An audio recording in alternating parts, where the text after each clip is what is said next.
Alright, oops. Hello, my name is Daniel Joljaka, and today we are going to be going over assignment 6.1, Try Hack Me Metasploit Introduction. As usual, uh, we're explaining the room that we worked on.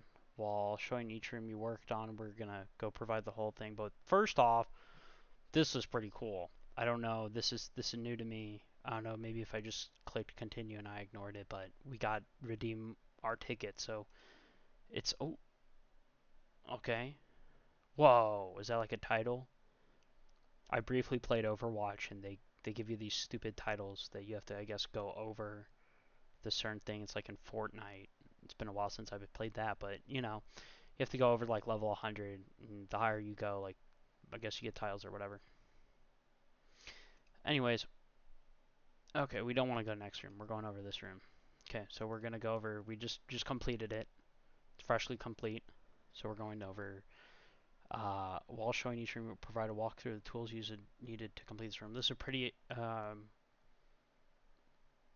simple. We went over Metasploit. I like Metasploit. I think it's cool.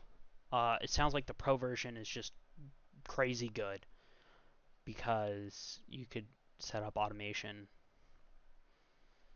What's the point of working when you could just automate everything?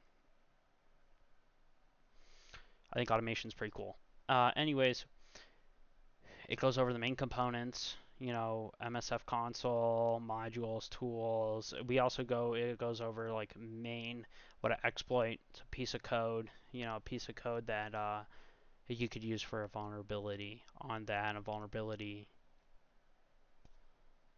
uh, is a design, coding, or logic flaw affecting a target system. The exploitation of a vulnerability can result in disclosing confidential information allowing the attacker to execute code on the target. Fun fact, um, before going into uni, because I was in the dorms for a bit, um, like in the dorm before going, like a week or two before going into the dorms, I did a HackerOne, and they found like the weirdest excuse not to pay me for a remote code execution uh, that I found on something I won't go into detail because I got to sign an NDA. So that was pretty cool. So we go over vulnerability, a payload, like sending a payload. This just goes over auxiliary. Yeah, my English is really good today. Auxiliary, encoders, evasion, exploits, no operation. We essentially go over that. Posts. What is the name of code taking advantage of a flaw? Exploit. Payload is the name of code that runs on the target system to achieve an attacker's goal. Payload. Singles and singles. Anyways, we're going to the cool stuff. Now, what I will say, because I'm going a little bit out of it, walk through the various challenges, I'll just stay on it so I can just provide an overview. Essentially, it just teaches you how to use Metasploit console, right? So we have like, this was MSF6, which was really cool, was the one on the machine right there was actually on MS5 instead of MS6, so I had to update it, which I kind of thought, with the VM, I thought these were always kept up to date, but I guess they're not. Which was weird. You could use Linux commands. Anyways, we're just going over. So here we use the Eternal Blue, which, that's pretty cool. I like how you could go into exploit it, and it's very cool because what you can do, it's kind of like the other class I'm in, the network infrastructure, and kind of like with the Cisco routers, and with Linux. But you could just hit like the tab. So like I love it because I don't have to sit here and go through like 8 misinputs. So I could just go WIN and then tab, boom. SMB it doesn't do, but the MS, if you do MS17, or maybe you could just do MS, I'm not remembering now, but boom, it auto completes that, and then you could just do ETER or just ET, and it just boom, Eternal Blue, and then you could go boom. So I like that. That was pretty fun. Uh, we're gonna try to keep myself discuss how you're able to solve the challenge. Honestly, patience. I think a lot of it, and another note I would like to add on, especially with myself, I always second guess myself, and I'm like, oh, this isn't too good, or this isn't too good. It's just, it's okay to second guess yourself. It's just, you don't want to be doing it all the time, like where I was making sure everything was correct. Because then, like here, I followed it, like down here, I followed it exactly how it was on the screen, how they did it, and I like literally did, oh, missing invalid identifier 2 when it was just 1. So don't always second guess yourself.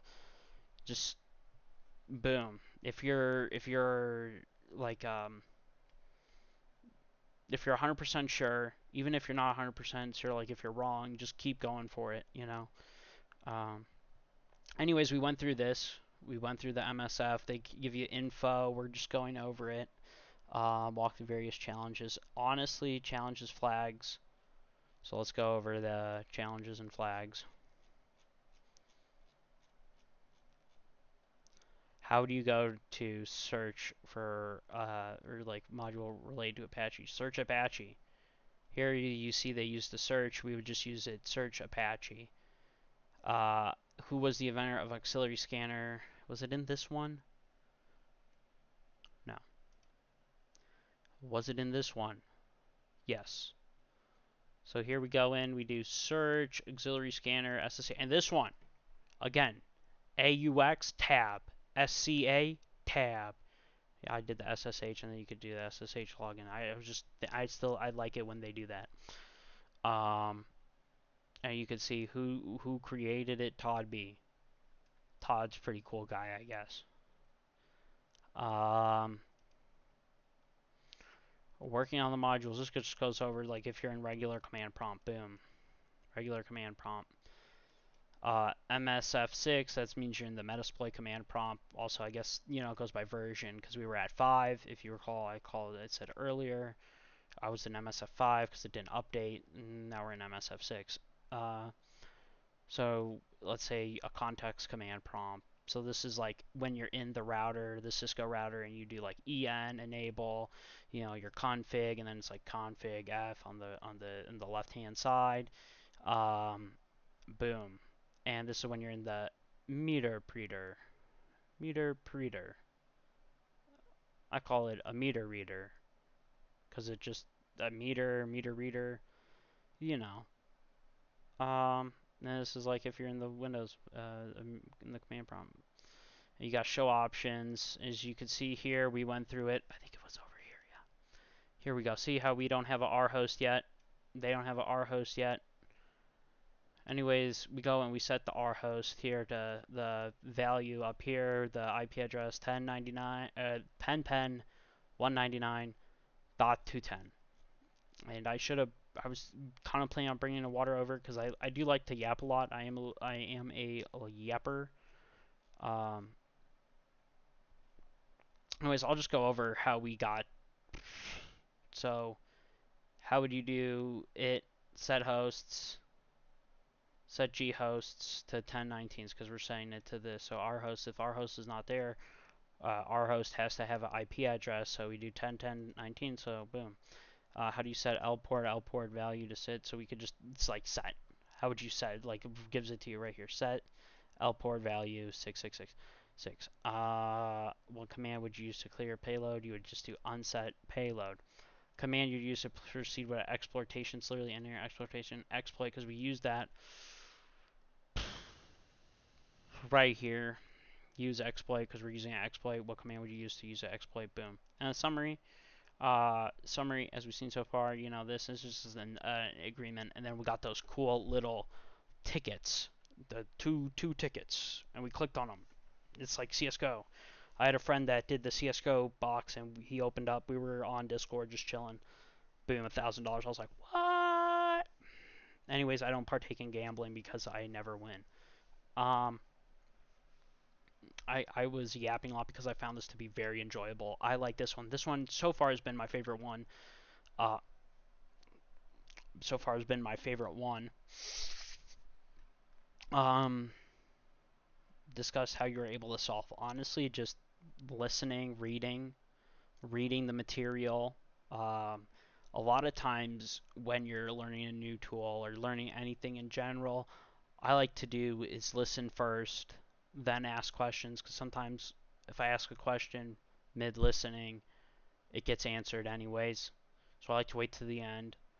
Highlight any flags that are particularly hard and explain how you solve them. There wasn't really any hard flags, I'll be honest with you. I think the only problem was just my inability to read, and I kept on questioning myself. So, like, for example, here, session, because I was thinking, okay, there's only one session, right? See, I was thinking for myself, thinking there's only one session, so it would be session. But no, it's sessions, active sessions.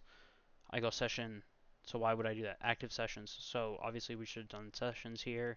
And two, that's because I was really following the thing. I only had one in my case, so I would do sessions dash I dot one, and it said it started the interaction. Um, and how you solve them. So that was how I solved that one. It was just reading it, understanding it, going about it. Overall impressions. This one I'm going to have to rate a 10 out of 10. Why? Because it kept me engaged. I did it for like who knows how long, and I was really engaged that I lost track of time, and I really liked it. So I would rate it a 10. I enjoyed it. I felt like after doing it, I gained some more knowledge, really understanding Metasploit. We love Metasploit. Um, so I'm just going to go over again. I provide an overview of the tools and resources needed to complete the room. I talked about which room we worked on. I also walked through the various challenges and flags we went through, all the tasks here, right? And my overall impression with the room. We skipped ahead. Discuss how you're able to solve the challenge. We discussed how we were able to solve the challenge. Highlight any flags that were particularly hard and explain how you solved them. I did that. Your overall impression, like I said, I rated it 10 out of 10, so we did that. You can submit one video or multiple. Okay. So this one is just for assignment 6.1, try hack me Metasploit. And I want to say that I'm sorry I'm a little bit behind. I do understand I have like accommodation for that, but I don't really like to be behind too much. I just went through moving. I also just started a new job part-time, and they've just been giving me some whack hours. Uh, and it's, I think not next week, but the November 4th week. I'm like working all nights when I said I could do part time, so they're not really. So I had to go in today, for example, and talk to them about it. But besides that, I think I'm doing pretty good and just trying to play catch up now. Um, but yeah, no, I enjoyed the room, and I'm also hoping you have a great day. And I will see you on the next one. Sorry, this one was a little bit more yappy. Um, have a great day, and I'll see you in the next one. Peace.